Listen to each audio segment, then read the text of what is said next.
In this video, there's no unnecessary talk, no introduction. The reason for this video is that some viewers have messaged me asking what kind of accessories are actually compatible with the Find X8s phone. So, I searched online, and apart from a few random posts, there's basically no serious content about choosing accessories for the Oppo Find X8s. As a Find X user myself, I've definitely done a lot of research and tried out many accessories, making plenty of mistakes along the way. That's why I made this video. I want to be the very first person online to give a thorough and honest review.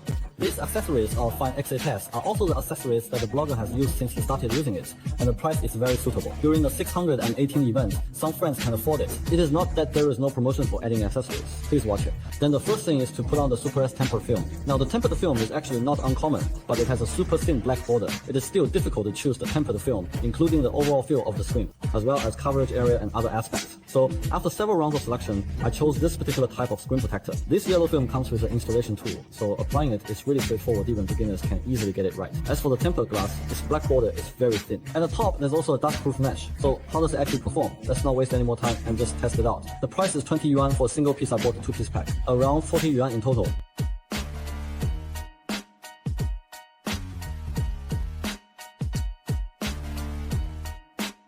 After simply filming 7 sets, we've already finished assembling this, and sticking it on is quite straightforward. With this kind of screen protector applicator, at the very least, you won't end up sticking a crooked or getting dust underneath. When my tempered glass screen protector catches your eye, you'll notice that its coverage is really extensive. It completely wraps around the entire screen. And as I mentioned earlier, there's also a dust filter mesh. This dust filter detail is still pretty rare at this price point. You can take a look at this R corner here. It's obvious that they've added a bit of curvature to the edge. When you touch the curved edge, it doesn't feel sharp at all, because this is a 2.5D slightly curved tempered glass, so there's a subtle arc at the edge, which means your side reflections and your forefinger operations will feel really great. The overall oleophobic coating on the screen surface is very smooth and comfortable to the touch. Compared to how it felt before applying the screen protector, where it would easily pick up fingerprints and feel sticky, this tempered glass is actually much better. Once applied, you can see that first, it's very smooth, and second, there's no fingerprint smudging.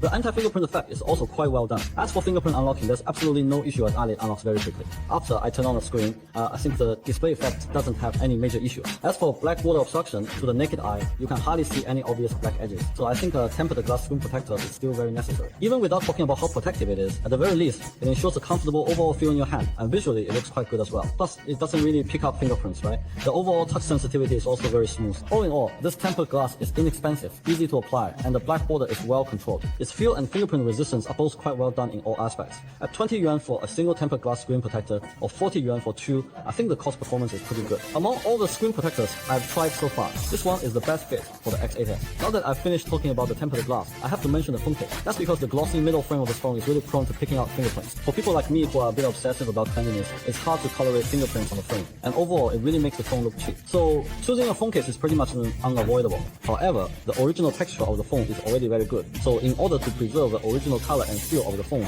I might choose a semi-transparent case like this. When you put on the raster magnetic case, the overall look gives off a kind of milky white appearance. The back is made of acrylic material, and its anti-yellowing properties are definitely much better than those of ordinary clear cases.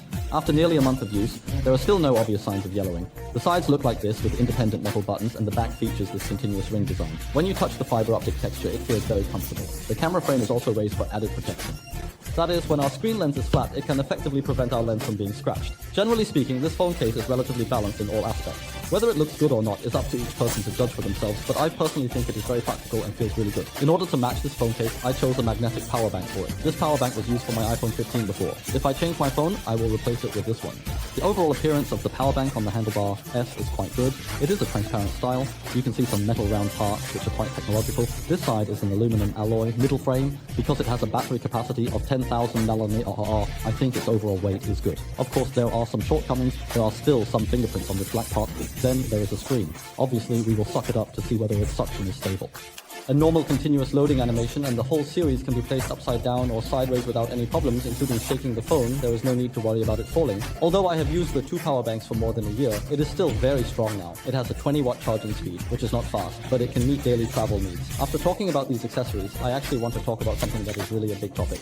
As for the phone, I used to think there was absolutely no need to put a lens protector on the camera, but after something like this happened, I realized how useful those protectors actually are. You can see right here that there are already signs of scratches. This happened when I placed the phone flat on its back without a case, and it left these obvious scratch marks on the lens. It's really frustrating because this kind of damage isn't covered by the warranty or any insurance, so you just have to accept your bad luck.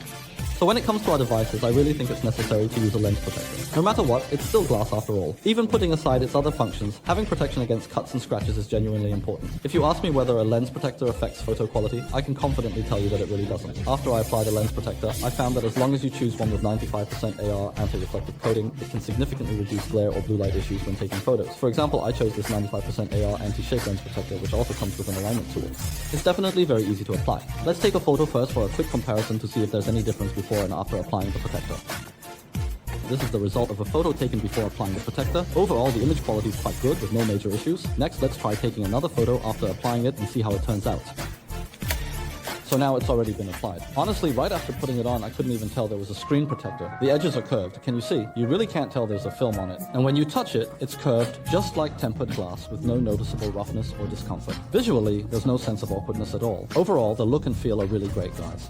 Alright then, let's cut the chatter and do a quick photo test to see if there's any noticeable difference before and after applying the film. Here, this is the effect after applying the film. There's no obvious problem with this, but before applying it, could everyone notice any clear differences? Actually, personally, I don't think there's any noticeable difference. As long as the color and the details are handled well, there's basically no issue at all. This is the effect captured after the light shines on it, so personally, I think as long as you choose the right product, at the very least, the experience it gives you will be positive, not negative. Lens protectors can be applied, but you must choose the right product. No matter which brand of lens protector you use, you should always choose one with 95% AR enhancement. That way, you'll have a much better experience. So after sharing so many accessories in this video, I want to sum up by saying that the market can be quite tricky, so everyone should be careful when choosing accessories and avoid falling into unnecessary traps. This set of accessories is what I've personally been using since the product launch, and they really are quite practical. If these videos have been helpful to you, please give them a like, comment, and subscribe. Thank you, everyone. That's it for this video. See you in the next one. Bye-bye.